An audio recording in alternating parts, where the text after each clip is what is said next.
Ya, pembahasan selanjutnya adalah perbandingan trigonometri untuk sudut berelasi. Nah, jadi sebelum Ibu jelaskan, Ibu sudah menggambar terlebih dahulu perbandingan trigonometri untuk sudut berelasi itu menggunakan, supaya lebih jelas, menggunakan sumbu koordinat. Nah, dibantu dengan sumbu koordinat. Nah, jadi ada sumbu koordinat, ini sumbu X, ini sumbu Y. Nah, tapi dalam trigonometri itu dibagi 4 kuadran. Nolnya dari sisi sini, putar ke arah kiri, itu kan tandanya sudut positif. Siku-siku 90, siku-siku lagi 180, siku-siku lagi 270, dan terakhir 360. Jadi 360 itu sama dengan 0 derajat. Nah, kuadran pertama itu berada di sisi sebelah kanan atas. Ini disebut dengan kuadran pertama, kuadran kedua, kuadran ketiga, kuadran keempat. Kuadran pertama itu kisaran sudutnya dari 0 sampai 90. Kuadran kedua itu 90 sampai 180. Kuadran 3 180 sampai 270, kuadran 4 270 sampai 360. Nah, apa gunanya kuadran ini? Nah, kuadran ini agar fungsinya agar lebih mudah mengingat dalam menentukan nilai sin, cos, tan, cosecant, secant, dan kotangan. Nah, jadi pada kuadran 1 itu istimewanya adalah semua nilai sin, cos, tan, cosecant, secant, dan kotangan itu bernilai positif. Nah, jadi semuanya bernilai positif. Nah, jadi seberataan ini nilainya positif. Sin alfa, cos alfa, tan alfa, cosecant alfa, secant alfa, kotangan alfa. Itu semua bernilai positif. Nah, lalu untuk kuadran 2 itu khusus. Nah, untuk kuadran 2 itu hanya sin dan kebalikannya yang positif. Jadi pada kuadran 2 hanya sin dan kebalikannya. Kebalikan sin apa? Cosecant. Nah, untuk kuadran 3 itu adalah tan yang positif. Nah, sama kebalikannya. Kebalikan tan, kotangan. Dan terakhir kuadran 4 yang positif hanya cos. Jadi di sini semua positif, di sini hanya sin dan kebalikannya yang positif. Kuadran 3 hanya tan dan kebalikannya yang positif. Kuadran 4 hanya cos dan kebalikannya positif. Kayak apa cara menghafalnya? Menghafalnya gampang. Ibu biasanya pakai istilah semua, itu semua, sin itu singkat surat, tan itu tanda, cos itu cinta. Nah, jadi semua surat tanda cinta. Nah, itu agar lebih mudah menghafalnya. Nah, sekarang dalam sudut berelasi itu ada penentuan nilai sin, cos, tan, cosecant, dan secant, dan kotangan itu menggunakan sudut relasi. Sudut relasinya adalah 90, 180, 270, dan 360.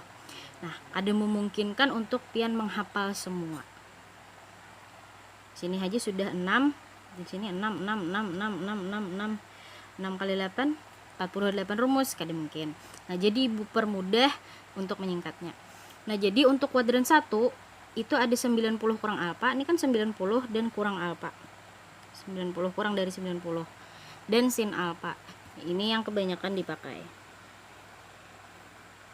Nah, itu untuk kuadran 1. Tapi pada saat kuadran 1 bisa juga memakai ini di soal, tapi jarang pang kalau Ibu. Nah, terus kuadran 2 itu ada 2 macam, yaitu 90 tambah alfa. Kenapa ditambah? Karena lebih dari 90. Dan yang kedua adalah 180 kurang alfa. 180 kurang alfa karena kurang dari 180 derajat. Sama kuadran 3 itu ada 2 juga, 270 kurang alfa dan 180 tambah alfa. Kurang dari 270 lebih dari 180. Kuadran 4 itu 270 lebih atau 270 tambah alfa dan 360 kurang alfa atau kurang dari 360. Cara mengingatnya kayak Pak. Jadi bila mukanya ini ganjil 9, 9, 27, 27 itu ganjil. Apabila ganjil, maka hasilnya akan bertukar. Contoh, sin 90 kurang alfa. Sin berhuruf lawan cos. Jadi bila yang ditanya sin hasilnya cos, bila ditanya cos hasilnya sin. Tanda negatif dan positifnya tergantung kuadran. Contoh misalnya di kuadran 2 90 tambah alfa. Nah, di sini yang positif hanya sin dan kosekon karena di sini sin positif. Nah, jadi sisanya cos dan tan, sekon dan kotangan itu negatif. Meskipun dia bertukar, sin jadi cos jadi sin. Nah, itu. Sama dengan kuadran 3. Kuadran 3 kan tan dan kotangan yang positif. Berarti tan hasilnya positif, kotangan juga hasilnya positif. Sisanya negatif, meskipun sin jadi cos jadi sin. Tan jadi kotangan, kosekon jadi sekon jadi kosekon, kotangan jadi tangan. Jadi bila di mukanya ganjil 9, 27 itu berhuruf. Cos jadi sin jadi cos jadi sin, tan jadi kotangan, kosekon jadi sekon jadi kosekon, kotangan jadi tan. Jadi berhuruf. Nah, berbeda dengan mukanya genap. Yang mana genap? Ini genap karena dianggap tidak ada 180 dan 360. Nah, ini genap 18, 36 itu genap. Nah, bila genap itu kada berhuruf. Sin tetap sin, cos tetap cos, tan tetap tan, kosekon tetap kosekon, sekon tetap sekon, kotangan tetap kotangan.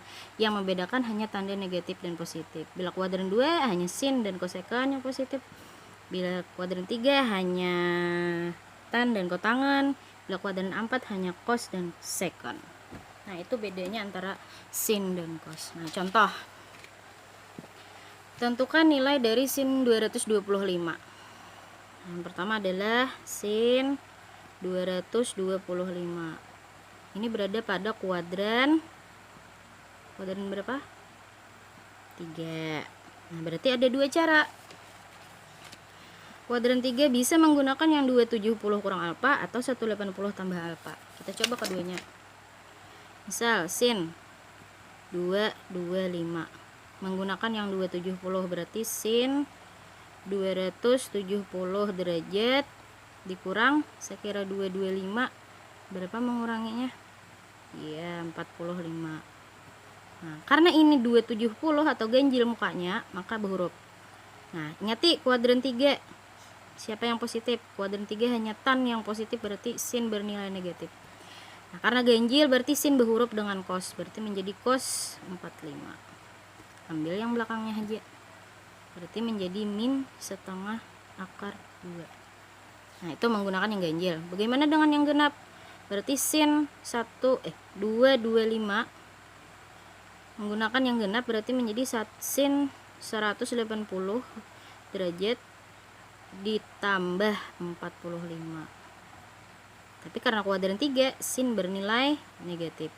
Negatif berapa? Nah, karena ini genap maka sin tetap sin tetap sin karena ini yang genap. Sin 45, ambil yang belakangnya saja. Berarti menjadi min setengah akar 2. Nah, sama. Yang kedua B. Cos 180 150 derajat. Pakai yang ganjil, Bu. Ini kuadran berapa dulu? Kuadran 2.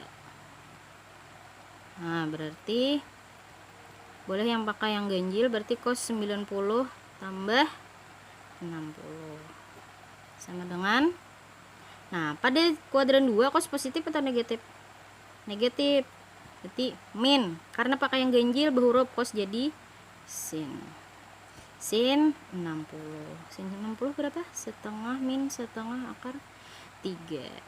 Cara pertama. Cara kedua, cos 180 kurang 30. Berarti menjadi, nah ini karena genap tetap kuadran 2 cos negatif.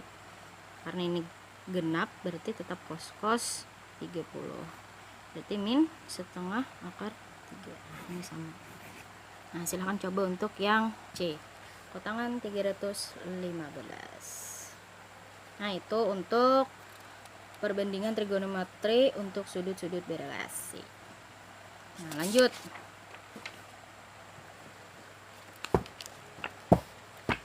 Kita lanjutkan dengan identitas trigonometri. Identitas trigonometri itu 3, ada 3. Ada identitas kebalikan, ada identitas perbandingan, ada identitas Pythagoras. Nah, identitas kebalikan itu berarti artinya kosekon kebalikan dari sin, sekon kebalikan dari cos, kotangan kebalikan dari tan. Jadi kosekant sama dengan 1 per sin, sekant sama dengan 1 per cos, kotangan sama dengan 1 per tan. Nah, sama kebalikannya, berarti sin sama dengan 1 per kosekant, cos sama dengan 1 per, ini sebenarnya sekant, ya, sekant alfa, dan tan itu sama dengan 1 per kotangan. Nah, itu untuk kebalikan. Identitas perbandingan hanya 2, yaitu tan itu sama dengan sin per cos, tan alfa sama dengan sin alfa per cos alfa. Sedangkan kotangan setelah diturunkan rumusnya, kotangan kan tadi 1 per tan alfa, 1 per tan alfa. Nah, sedangkan tan alfa adalah sin alfa per cos alfa, ganti tan alfanya menjadi sin alfa per cos alfa. Berarti 1 per sin alfa per cos alfa tinggal dibalik, cosnya di atas, sinnya di bawah. Maka kotangannya berbalik, asalnya tannya sin per alfa, sin per cos, maka kotangannya adalah cos per sin. Kotangannya itu bisa ditulis kotan atau kot aja. Yang ketiga, identitas Pitagoras. Identitas Pitagoras itu ada 3. Sin kuadrat tambah cos kuadrat itu 1. 1 tambah tan kuadrat itu sekant kuadrat. 1 tambah kotangan kuadrat itu sama dengan kosekant kuadrat. Nah, jadi sin lawan cos, tan lawan sekant, C lawan C. Nah, yang nyaman mengingat tuh adalah sin lawan cos, kotangan lawan kosekant. Berarti sisanya yang belum terpakai tan lawan sekant. Semua pakai kuadrat. Nah, biasanya soal yang berkaitan adalah menyederhanakan bentuk. Bentuk secant x tambah tan x kali dengan 1 kurang sin x dapat disederhanakan menjadi, nah bisa kita kerjakan secant x ditambah tan x 1 kurang sin x. Nah, kita sederhanakan. Caranya adalah kita kali dulu. Secant kali 1, kalikan biasa. Secant kali 1 berarti secant x. Secant kali sin, secant kali sin, secant sin berarti plus kali min, min secant x kali sin x. Habis itu tan kali 1 plus tan x. Tan kali min sin berarti min tan x kali sin x. Nah, kayak apa lagi? Secant ini kan ada di identitas kebalikan. Secant adalah 1 per cos x dikurang secant 1 per cos x dikali sin x ditambah tan itu adalah identitas perbandingan sin x per cos x dikurang sin x per cos x dikali sin x. Nah, ini tetap 1 per cos x, 1 kali sin berarti sin x per cos x. Nah, ini tambah ini sin x per cos x kurang sin kali sin, jadi sin boleh ditulis sin kuadrat x, bukan sin x kuadrat lah. Nah, berbeda antara sin kuadrat x itu tidak sama dengan sin x kuadrat. Kalau yang ini sinnya yang 2 kali. Nah, kalau yang ini x-nya yang 2, sin x kali x. Nah, berbeda. Nah, jadi ini selesaikan, ini habis, ini min plus berarti habis, maka tersisa 1 per cos x dikurang sin kuadrat x per cos x, boleh disatukan menjadi 1 dikurang sin kuadrat x per cos x.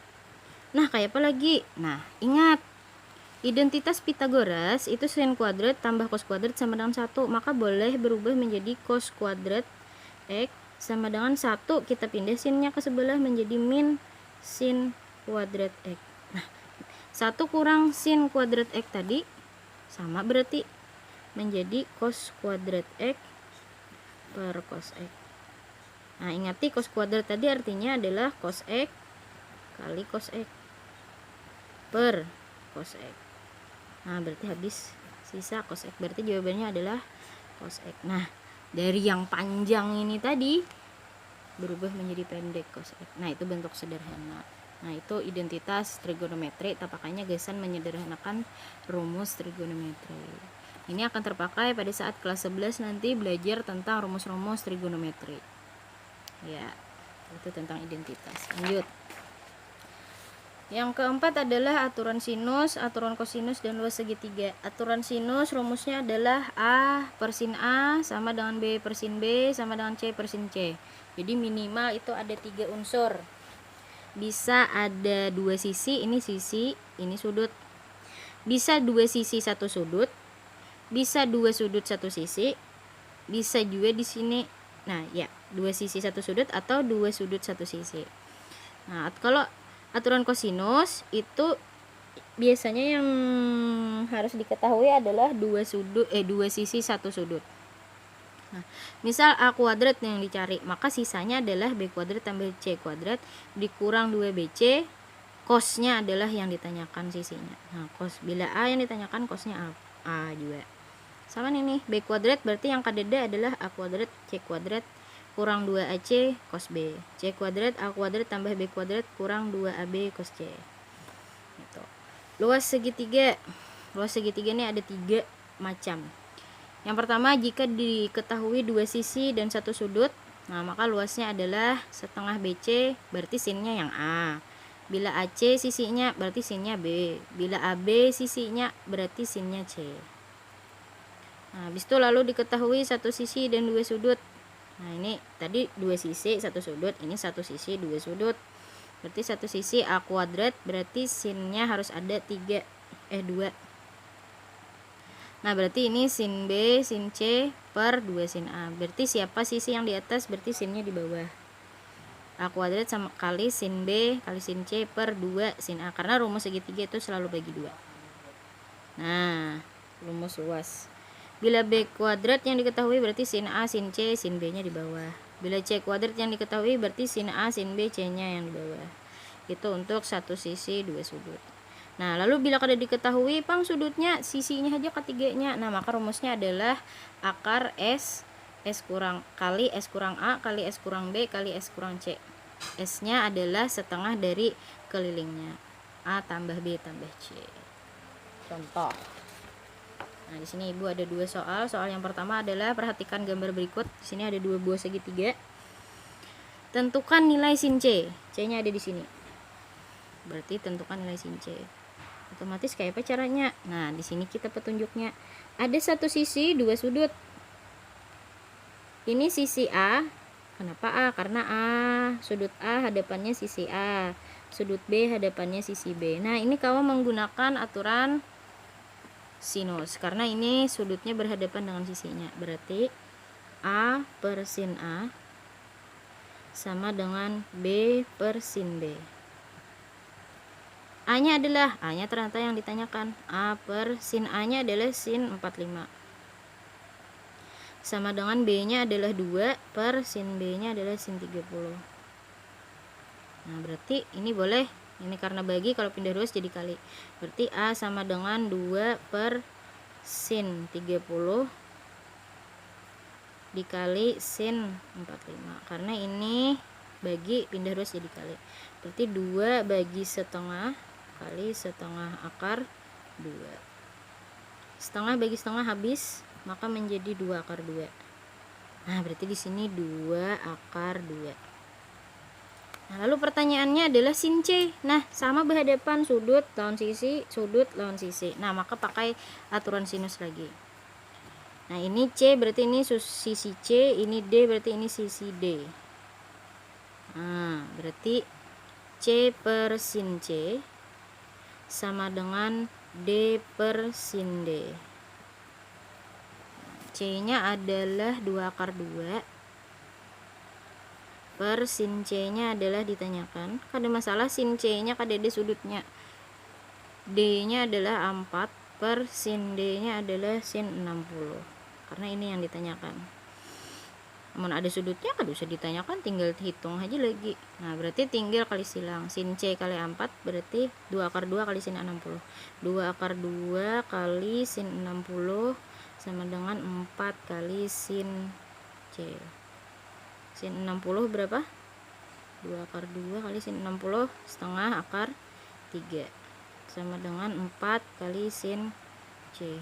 Nah ini 2 boleh dicoret, akar 2 kali akar 3 menjadi akar 6 sama dengan 4 sin C. Nah ini kali berarti pindah ruas ke sebelah sini, berarti akar 6 per 4 sama dengan sin C. Berarti sin C adalah 1/4 akar 6.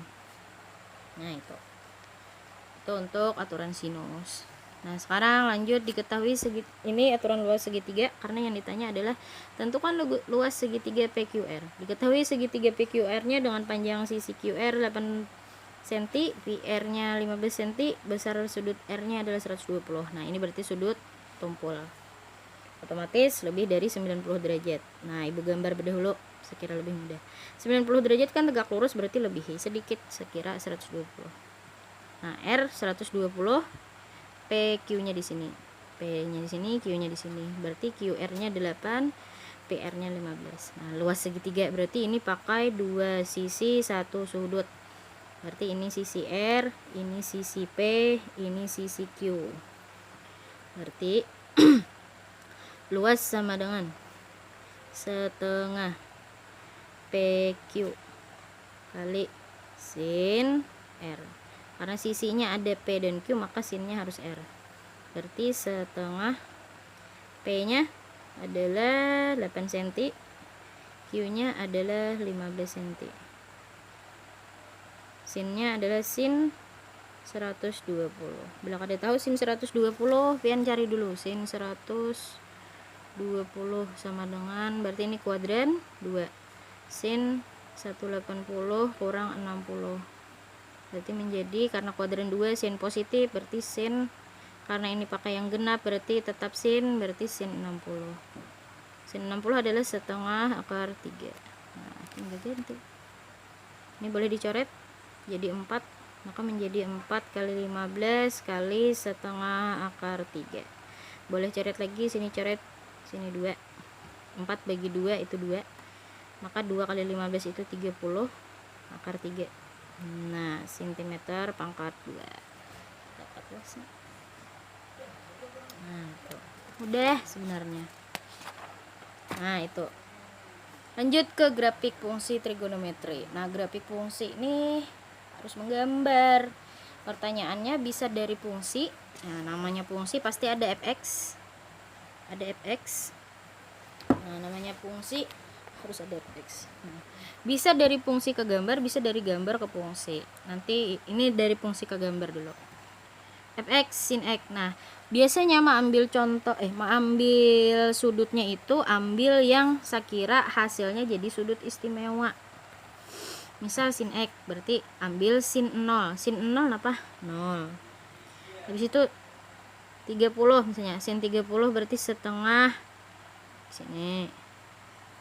Habis itu sin apa? Sin 45 setengah akar 2, misalnya lebih sedikit, setengah akar 3 lebih lagi 91. Nah, berarti di sini. Nah, ini ketinggian sedikit. Nah, tinggal digambar. Nah, biasanya sisanya tinggal mengikuti. Nah, itu. 270 itu min 1, berarti di sini. Sini.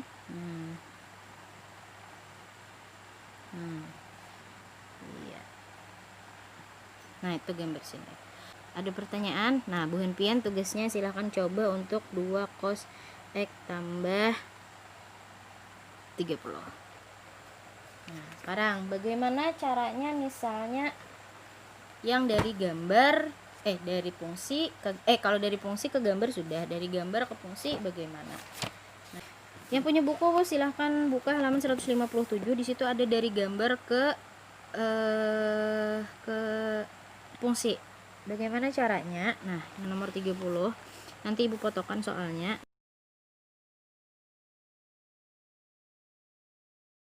Nah, jadi kayak apa caranya? Saya kira dapat tanpa susah-susah menghitung. Kita tinggal sesuaikan. Kira kadang alih. Ini boleh pian ubah dulu P/6 jadi sudut. Pi itu kan 180, bagi 6 berarti ini 30. 180 bagi 3 itu berarti 60. Ini 90. 2 Pi per 3 itu adalah 120.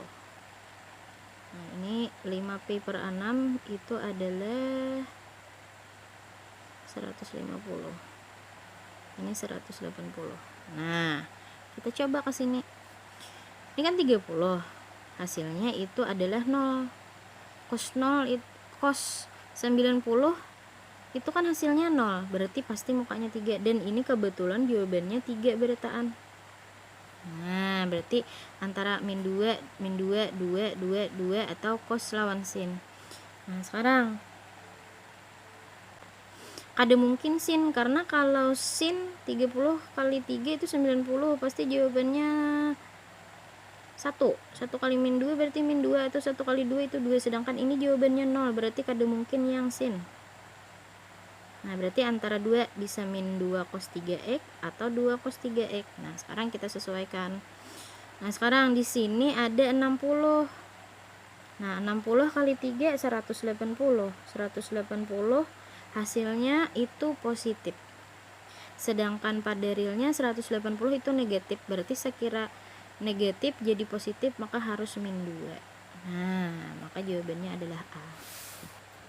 Itu gampang aja sebenarnya. Ada pertanyaan? Kalau ada pertanyaan silahkan ajukan di grup. Nah, mungkin itu saja materi dari Ibu tentang trigonometri. Mungkin ada yang ingin ditanyakan, silahkan bertanya. Terima kasih.